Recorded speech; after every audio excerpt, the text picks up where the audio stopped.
Hello नमस्कार, मी शोभा आपल्या चॅनलवरच्या अजून एका नवीन रेसिपीमध्ये तुम्हा सर्वांचे स्वागत करत आहे. आणि आज आपण फ्लावरचा पराठा तयार केलेला आहे.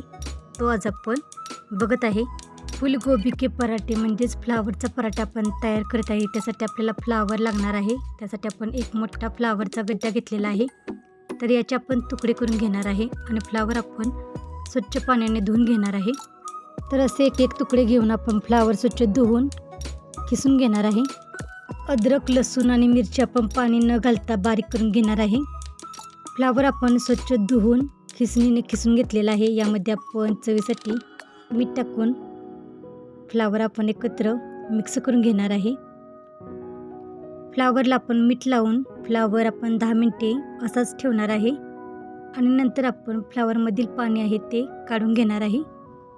खिसून घेतलेल्या फ्लावरला आपण मीठ लावून 10 मिनिटे फ्लावर ठेवला होता आणि आता त्यातील आपण पाणी काढून घेत आहे. तर अशा पद्धतीने आपण सर्व फ्लावरमधील पाणी आहे ते काढून घेतलेले आहे. हे राहिलेले पाणी आहे ते आपण गाळणीने गाळून यामध्येच आपण पीठ मळून घेणार आहे.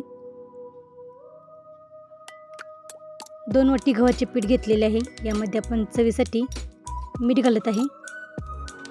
या पिठामध्ये तुम्ही 2 चमचे बेसनचे पीठ आणि 2 चमचे रवासुद्धा घालून पीठ आहे ते एकत्र मिक्स करून घेऊ शकता.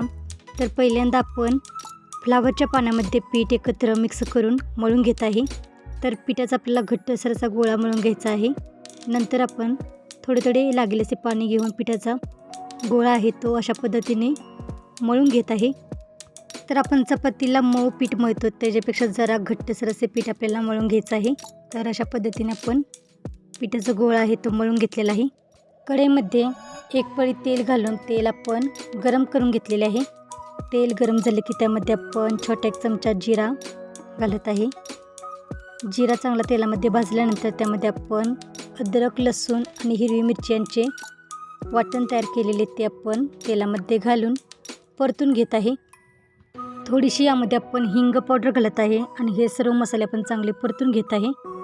यामध्ये छोटा 1 चमचा हळद पावडर, 1 चमचा लाल तिखट पावडर आणि 1 चमचा आपण गरम मसाला टाकून हे सर्व परतून घेत आहे.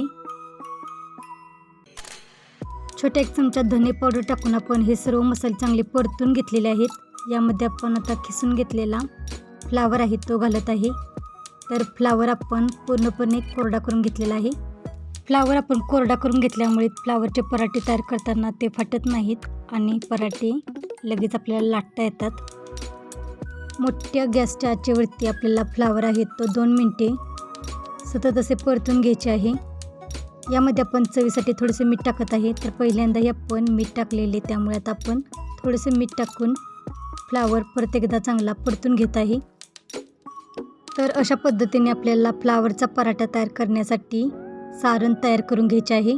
2-3 मिनिटे मोठ्या गॅसच्या आचेवरती सतत असे परतून आपण पराठ्यासाठी सारण तयार केलेले आहे.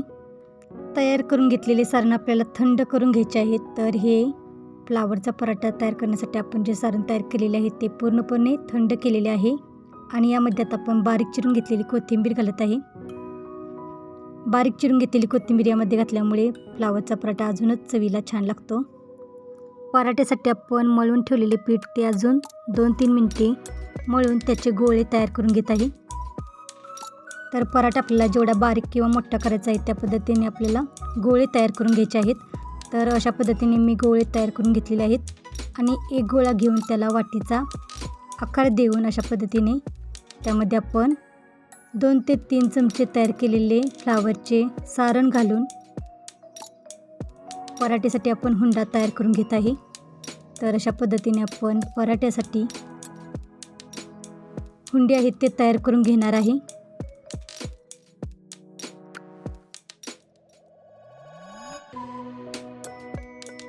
हुंडा तयार करून झाल्यानंतर त्याला आपण गव्हाचे पीठ लावून पराठा लाटून घेणार आहे. तर आपण पारंपरिक पद्धतीने फ्लावरचा पराठा आहे तो तयार करत आहे. तर त्रिकोणी किंवा चौकोनी आकाराने पराठे तयार केले जातात. तर तुम्हाला ज्या पद्धतीने पराठे बनवायचे आहेत त्या पद्धतीने तुम्ही लाटून पराठे तयार करून घेऊ शकता. तर मी गोल पराठा आहे तो तयार करून घेत आहे.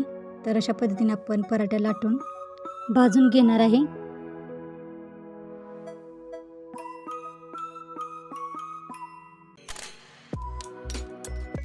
तर अशा पद्धतीने आपण फ्लावरचा पराठा लाटून घेतलेला आहे आणि ते आता आपण तव्यावरती भाजून घेणार आहे. तर फ्लावरचा पराठा भाजण्यासाठी आपण लोखंडी तवा गरम करण्यासाठी ठेवलेला आहे. लोखंडी तव्यामध्ये पराठे चांगले खुसखुशीत तयार होतात, त्यासाठी आपण लोखंडी तवा पराठा भाजण्यासाठी घेतलेला आहे. पराठा लाटून झाल्यानंतर आपण तव्यावरती टाकून दोन्ही बाजूंनी भाजून घेणार आहे. पराठा भाजण्यासाठी आपण तेल किंवा तुपाचा वापर करणार आहे. तर या ठिकाणी मी थोडेसे तूप लावून पराठा भाजून घेत आहे. एक बाजू भाजून झाली की आपण त्याला तेल किंवा तूप लावून पलटी करून दुसरी बाजूही भाजून घेणार आहे. तर अशा पद्धतीने आपण सर्व पराठे तयार करून घेणार आहे.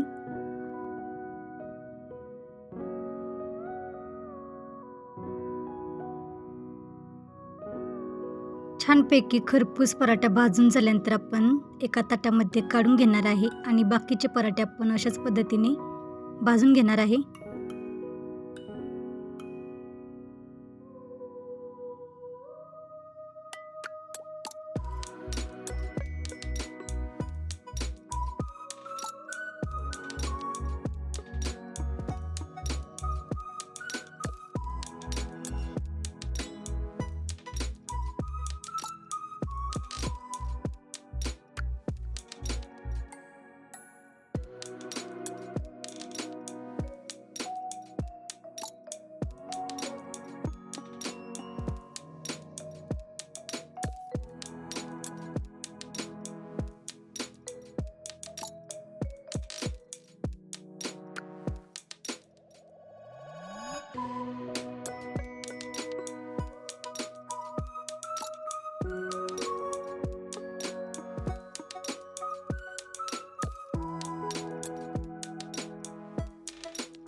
तर अशा पद्धतीने आपण तूप लावून फ्लावरचे पराठे आहेत ते तयार केलेले आहेत. तर अशा पद्धतीने आपण नाश्त्यासाठी फ्लावरचा पराठा तयार केलेला आहे. सर्व पराठ्यामध्ये फ्लावरचे पराठे चवीला खूप छान लागतात. तर असे आपण फ्लावरचे पराठे तयार केलेले आहेत. त्यातील आता एक पराठा मी चाकूने चिरून तुम्हाला दाखवत आहे. तर खूप छानपैकी पराठे आहेत ते तयार होतात. तर हे फ्लावरचे पराठे दहीसोबत, लोणच्यासोबत किंवा शेजवान चटणीसोबत खायला खूप छान लागतात. तर आजची रेसिपी कशी वाटली ती कमेंटमध्ये नक्की सांगा. चॅनेलला सबस्क्राईब केले नसेल तर चॅनेलला सबस्क्राईब करा आणि रेसिपी कशी वाटली ती कमेंट करून सांगायला विसरू नका. आणि वेळात वेळ काढून रेसिपी पूर्ण बघितल्याबद्दल धन्यवाद.